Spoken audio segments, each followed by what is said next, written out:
Mesdames et messieurs, j'ai envie de dire oui. Et pas seulement un petit oui comme ça, mais vraiment un grand oui comme ça. Oh oui, je vous le dis, ça vaut le coup d'aller le voir, notamment au cinéma pour soutenir ce genre de projet français, bien plus que pour Astérix et Obélix, et je le maintiens. Bon, je l'ai pas vu, du coup je suis un peu le mec, je vais pas vous mentir, mais quand je vois les retours, les critiques, et quand je vois que les deux, c'est deux des plus gros projets français, en fait c'est même les deux plus gros projets français qu'on ait pour le moment cette année, notamment du coup en décembre, la deuxième partie du film qu'on va évoquer aujourd'hui, qui n'est autre que Les Trois Mousquetaires d'Artagnan. Donc première partie, vu que, comme je viens de le dire, il y aura deux parties. La deuxième qui sortira, elle, le 13 décembre 2023, qui s'intitulera Les Trois Mousquetaires Milady, consacrée au personnage d'Eva Green. On va revenir là-dessus tout à l'heure plus en détail. Mais waouh, je souffle de bonheur, vraiment de soulagement, parce que j'avais assez peur de ce genre de projet, que cette ambition soit étouffée par le vouloir de faire de l'humour à la manière française et de vouloir se rattacher à tout ce qu'on a un peu dans le cinéma français qui peut être bénéfique, mais aussi un propre cancer pour cette industrie. Et là, franchement, c'est vraiment bien, quoi. Je vous le dis, si vous hésitez, si vous savez pas trop quoi voir et tout, c'est un gros blockbuster français, vous allez pas être déçus. Mais en plus de ça, ce n'est pas que pour le film, mais c'est aussi pour l'ambition qu'il y a derrière. Et juste pour ça, vraiment, si vous pouvez aller le voir au cinéma, mais foncez. Genre vraiment, ne réfléchissez pas. Même si c'est pas trop votre truc, franchement, presque je vous en supplie, faites l'effort s'il vous plaît, au moins pour soutenir l'ambition. Parce que là, même si c'est moi votre truc, qui a des trucs un peu négatifs ou quoi, il faut savoir qu'en soutenant ce genre de choses, ils pourront que s'améliorer et que faire mieux en fait, si on leur donne plus et qu'on leur donne de la visibilité. Et j'ai envie de dire oui, j'ai envie de laisser une chance, surtout quand tu sens qu'il y a du travail, il y a du respect derrière ça et il y a de l'ambition. Que demander de plus, quoi, même si ça peut être un peu maladroit ou autre, ça reste qu'il faut soutenir ce genre de choses qui au moins tentent des choses, mais surtout arrivent à maintenir le cap et assument ce qu'ils font. Et c'est tout bonnement génial. Après cette intro, pour vraiment vous expliquer directement de foncer, d'aller voir le film, ne cherchez pas. On va quand même plus en parler en détail, parce que là vous allez me dire mais t'es con, tu dis d'aller voir le film, tu nous as même pas expliqué le comment du pourquoi j'irai le voir.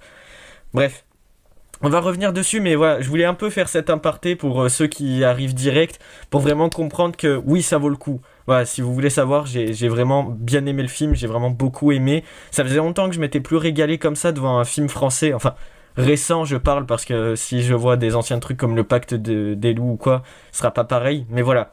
Donc alors, pour ce qui est de l'histoire, on va commencer avec une partie sans spoil et après on évoquera des trucs plus spoilers. L'histoire se déroule en 1627 sous le règne de Louis XIII avec les mousquetaires, et en fait on va y retrouver le personnage d'Artagnan, interprété par François Civil, qui en fait veut devenir mousquetaire, va vivre une épopée et rencontrer sur son chemin 3 autres mousquetaires, donc qui seront Athos, Aramis et Porthos, qui en fait vont s'unir en quelque sorte et vont réussir à l'entraîner et à lui-même le faire devenir mousquetaire et le rejoindre dans ce trio qui du coup va former un quatrio. Franchement, c'est vraiment super cool et comme je le répétais dans l'intro, c'est vraiment du cinéma français comme j'aime. On sent l'ambition derrière le projet et je dis oui, vraiment je dis un gros oui. Et je suis pas très fan des trucs comme ça pour tout vous dire. J'aime beaucoup le côté historique, les films machin, mais j'aime quand c'est bien fait et tout. Et pour moi, c'est assez compliqué parce que même si j'aime beaucoup ce genre de film-là, je suis pas hyper non plus cultivé sur ce côté historique, donc je pourrais pas vous situer, vous dire si oui, ils ont pris des libertés, si c'est la vraie histoire, si c'est fidèle au roman ou à d'autres œuvres qui ont été faites sur les Trois Mousquetaires. Je ne pourrais rien vous dire de cela, moi je suis vraiment là pour vous parler du film à proprement parler. Et déjà, par où commencer, si ce n'est peut-être le casting qui franchement donne vraiment envie et pour le coup qui n'est pas trompeur, genre vraiment le casting est excellent. Je rappelle quand même qu'on a Romain Duris en Aramis, on a Vincent Cassel en Athos, Pio Marmaille en Porthos et François Civil en D'Artagnan. Déjà pour les 4 mousquetaires, déjà le casting est vraiment excellent. Et ensuite on y retrouve aussi Nila Coudry en Constance. Bon ça, on reviendra dessus sur les critiques que j'ai vues. Tout le monde disait que son jeu d'acteur était un peu en décalé comparé au reste du casting. Je suis un peu d'accord, ça fait un peu faux, ça fait un petit peu artificiel. Mais bon, on lui en veut pas, surtout que le reste du film a tellement une aura, a tellement un truc, que franchement ça dénote pas trop, ça gâche pas du tout le film, ou même l'ambiance. On va aussi retrouver en roi, donc qui interprétera Louis XIII, Louis Garrel, donc c'est assez drôle, Louis, donc qui vraiment interprète un très bon roi. Je vous le dis de suite parce qu'il va y avoir, on reviendra après sur les scènes d'action notamment, mais ce roi est vraiment assez cool parce que je trouve qu'il apporte quelque chose, dans le sens où ça va pas être un roi, vous savez, qui qui se prend un peu la tête, qui a vraiment un ego surdimensionné. Bon, il y a un peu ça aussi, mais c'est pas aussi flagrant, et surtout c'est pas le roi qui a totale confiance en lui, qui sait qu'il est entouré de sujets, machin, que s'il veut il peut envoyer ses soldats, et vraiment il prend la confiance, il se sent grand, puissant, il se sent comme un roi, quoi. Là, ce que j'aime, c'est que ça, il y a un côté décalé, parce que c'est un roi où à plusieurs moments il va bégayer, à plusieurs moments il va essayer de sortir des sortes de punchlines de l'époque. Ça aussi on reviendra sur les dialogues qui sont vraiment très très bien écrits et que j'ai vraiment beaucoup aimé, ils m'ont assez bien marqué les dialogues. Tu sens qu'on est sur un roi qui a plus de mal à s'exprimer, qui a plus un peu moins d'éloquence, qui a aussi moins de charisme, et franchement c'est assez fort parce que interpréter un rôle qui lui-même, on va dire, essaye de faire croire qu'il joue un rôle, c'est assez compliqué à jouer, et franchement Louis Garrel le joue assez bien.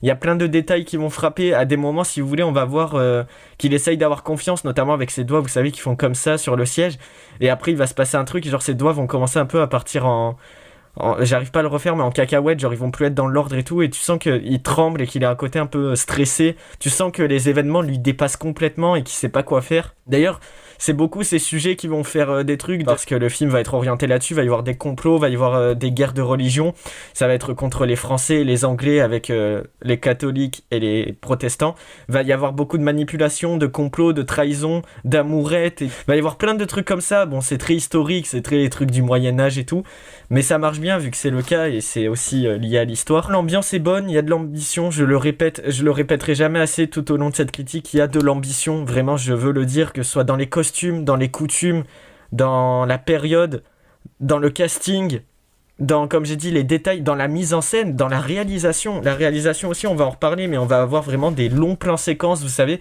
des plans séquences bien travaillés, même si je trouve, va y avoir un plan particulier, vous savez, avec un plan séquence durant une bataille, où les 3 mousquetaires plus D'Artagnan, vu qu'à ce moment-là, vu qu'il n'est pas encore mousquetaire, en quelque sorte, qui en fait vont se battre ensemble, et vous savez, il va y avoir un plan séquence comme ça, où à chaque fois on va switcher sur chaque mousquetaire pour voir un peu ce qu'il fait, et ensuite renvoyer le truc à un autre mousquetaire.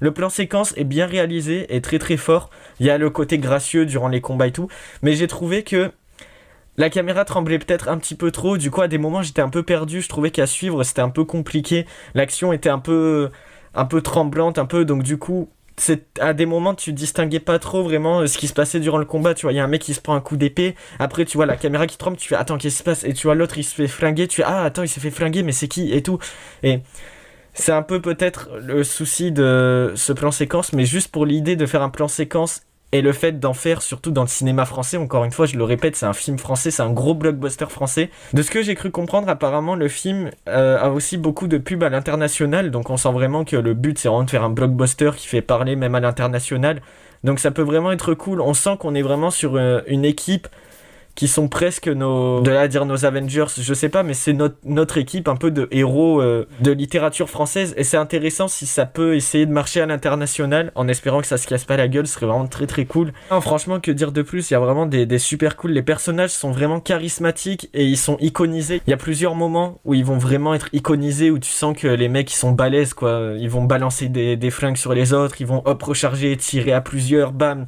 enchaîner sur des combats d'épée, il y a vraiment des trucs très très cool et très très sympatoche. Puis comme j'ai dit, la période est vraiment bien choisie, les décors sont très très cool, c'est bien dosé aussi, vous savez, François Civil, il arrive toujours dans les rôles qu'il interprète, je trouve, à donner ce côté léger, un peu de légèreté, même quand il interprète des trucs un peu tragiques ou sérieux, il arrive à donner ce côté léger, ce côté un peu humoristique, un peu décalé, mais ça dénote pas avec le film, et franchement c'est vraiment très très fort.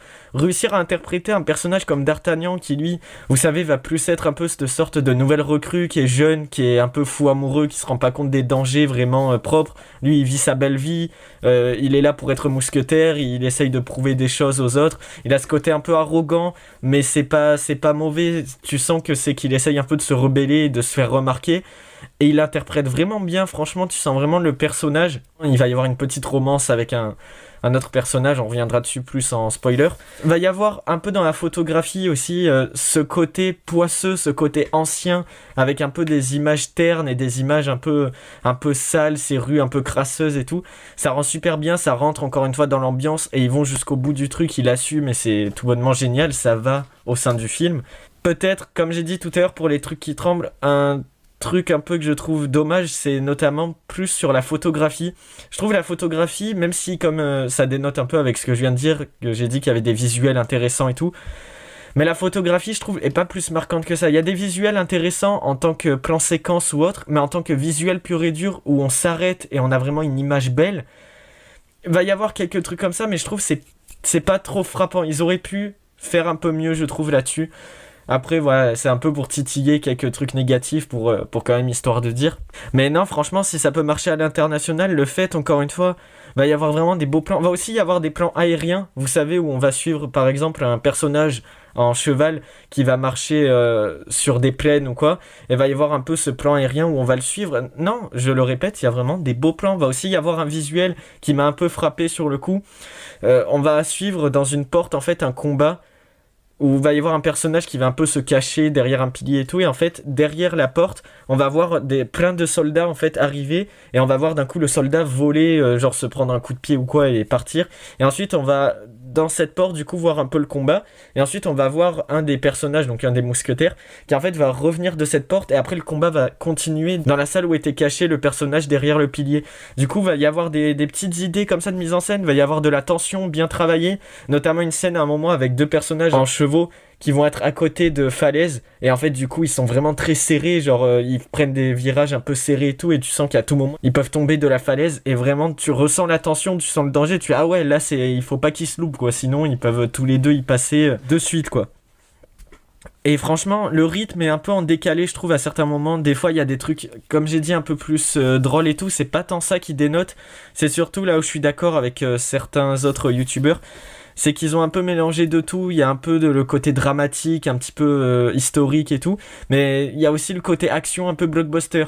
Le mélange des deux marche bien à certains moments, parce qu'il faut quand même du tragique et qu'on s'attache à l'histoire pour avoir un bon truc d'action aussi. Il faut des enjeux.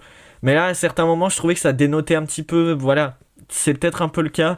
Aussi, c'est très théâtral, mais ça, c'est génial. Ça se prête vraiment au truc avec de l'ancien français. Va vraiment y avoir des punchlines qui sont très très bonnes. Enfin, des punchlines comme si c'était pour nous, mais du coup, eux, à leur époque, vous savez, avec un peu cet ancien français, il va vraiment y avoir des trucs impactants et marquants.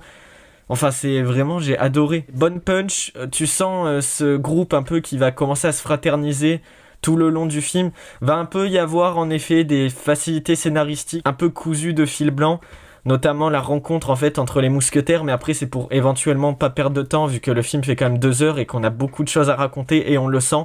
Ils sont un peu obligés de tasser tout ça.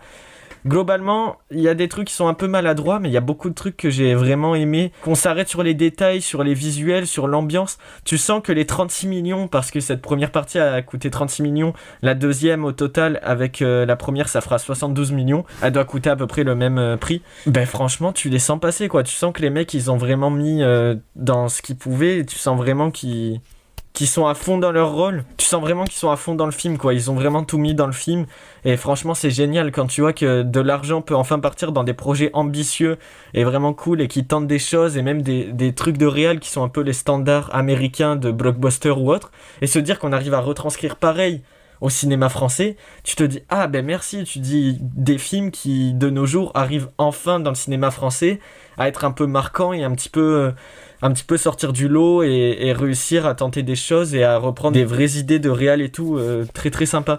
Donc franchement, voilà, je vous le conseillerais. Pour finir, on va revenir là avec la partie spoiler. Mais voilà, franchement, c'était très très cool. Je peux comprendre encore une fois que c'est pas le genre de truc qu'on peut avoir une attache ou qu'on a envie d'aller voir au cinéma. Mais si vous pouvez éventuellement essayer d'y aller, ça va pas non plus vous révolutionner, vous allez pas vous dire waouh, qu'est-ce que je viens de voir, mais quand même ça reste toujours très très cool. Si vous aimez les blockbusters un peu classiques, même hollywoodiens ou quoi, je vois pas en quoi celui-là par exemple ne vous contenterait pas, à part si vraiment vous pouvez pas supporter des trucs historiques et tout. Mais franchement, il y a vraiment des bonnes scènes d'action. Par contre, petit bémol pour finir un peu sur le truc de la musique, à des moments ils ont mis un peu la BO de Dark Knight. Enfin, je sais pas si c'est vraiment la BO, mais en tout cas, il va y avoir, vous savez, le son de Hans Zimmer.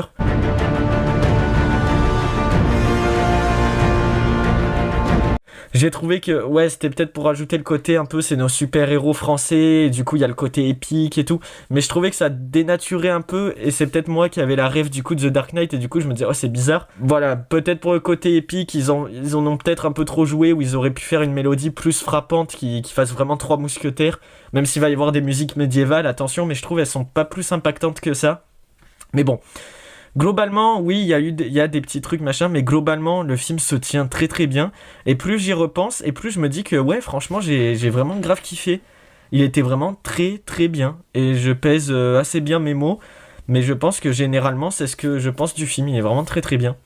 Donc on va s'arrêter là-dessus pour la partie no spoil. Je vais revenir en détail de suite sur certains trucs dans une partie spoiler. Pour ceux qui nous quittent là-dessus, prenez soin de vous, n'hésitez pas à aller voir le film encore une fois. Alors, partie spoiler, donc on va revenir sur certains trucs, même si j'ai pas forcément de trucs à évoquer, j'ai déjà un peu tout dit en no spoil. Le roi, je reviens là-dessus vu que j'avais pas trop fini. Ouais, va y avoir des détails comme ça, vous savez, et notamment dans sa façon de parler, le fait qu'il ait moins d'éloquence, je trouve que c'est vraiment incroyable. Parce que vous savez, on va vraiment avoir ce côté où tu sens que c'est un roi qui manque de confiance, les événements le dépassent, mais surtout c'est un roi qui en fait... presque n'a rien d'un roi, quoi. Le mec, il essaye un peu de faire des punchs, un peu d'être charismatique, mais il n'y arrive pas. Et tu sens que c'est bizarre. Au début, quand tu te dis, tu fais « Oh, c'est bizarre, pourquoi le roi, c'est censé être le mec puissant et tout, il arrive pas à avoir de l'éloquence et tout. » Mais quand tu te rends compte après que les mousquetaires et tout, ils lui envoient des pics, des petits trucs gentils, notamment François Civil, qui quand il va être un peu recruté en quelque sorte, il va lui balancer un peu le côté rebelle et tout. Et tu sens que le roi, il va essayer de faire un truc comme « Ah, machin » pour reprendre le dessus, mais tu sens que ça floppe complètement et que tous les autres, ils se disent « Mais qu'est-ce qu'il fait ?» et il est là en mode « Ah, truc... non mais truc », et tu sens qu'il y a ce côté un peu il essaye de se démarquer mais il n'y arrive pas du tout. Ça m'a fait un peu rire, mais j'ai trouvé que c'était bien interprété par Louis, et franchement c'était vraiment cool de trouver un roi un peu comme ça change, je trouve, des trucs un peu caricaturaux du grand roi qui est le grand empereur très puissant machin, qui se sent même plus à sa place, mais parce que justement il se croit encore plus au-dessus. Là c'est un peu l'inverse, tu sens qu'il manque de confiance et qu'il se sent même en dessous d'être un roi, quoi. Donc j'ai trouvé ça plutôt sympa comme truc. On va revenir un peu là-dessus, notamment dans le casting. Ouais, peut-être Lina Koudry qui joue Constance, il me semble. Ouais, qui dénature un peu son jeu d'acteur et pas le plus ouf du casting. C'est même peut-être un des moins bons sans en dire trop. Bon, on peut se dire, allez, pourquoi pas. Vu que souvent, quand les scènes où elle apparaît, c'est avec D'Artagnan, donc Civil... On va dire, il arrive à rattraper le truc, donc ça te sort pas vraiment de la scène. T'es quand même impliqué, mais oui, tu sens qu'elle est un peu en décalé. C'est pas trop naturel, je trouve, sa façon. Tu sens que c'est un dialogue qu'elle a appris et qu'elle récite, quoi. Tu vois, elle est là en mode, ah, truc, machin. Voilà, on peut pas en vouloir. Le truc derrière, vu que c'est bien fait, on va dire ça passe. C'est pas gênant, c'est au moins, elle pourra peut-être s'expérimenter et faire mieux plus tard. Eva Green qui joue Milady, qui est toujours autant fabuleuse. Eva Green, que dire de plus, elle est vraiment géniale, elle joue très très bien Milady, tu sens qu'elle est vraiment dedans, et franchement c'est ouf, quoi. C'est vraiment super. Elle joue bien, vous savez, ce personnage un peu garce, un peu... alors pas garce dans le sens qu'on croit, mais ouais, un peu manipulatrice, qui va essayer un peu de manipuler les hommes avec son charme et tout, qui va notamment porter des perruques à plusieurs moments, un peu... usurper l'identité et essayer de passer entre les mailles du truc. Tu sens que c'est un peu l'espionne qui va essayer un peu de passer entre les mailles du filet, un peu de berner tout le monde et tout. Et j'aime beaucoup ce genre de personnage-là quand c'est bien traité, et là c'est le cas. Et la deuxième partie qui sera consacrée à elle, donc les Trois Mousquetaires Milady, qui sort le 13 décembre, je le répète au cas où, j'irai le voir, et franchement, ça m'a vraiment donné envie, surtout...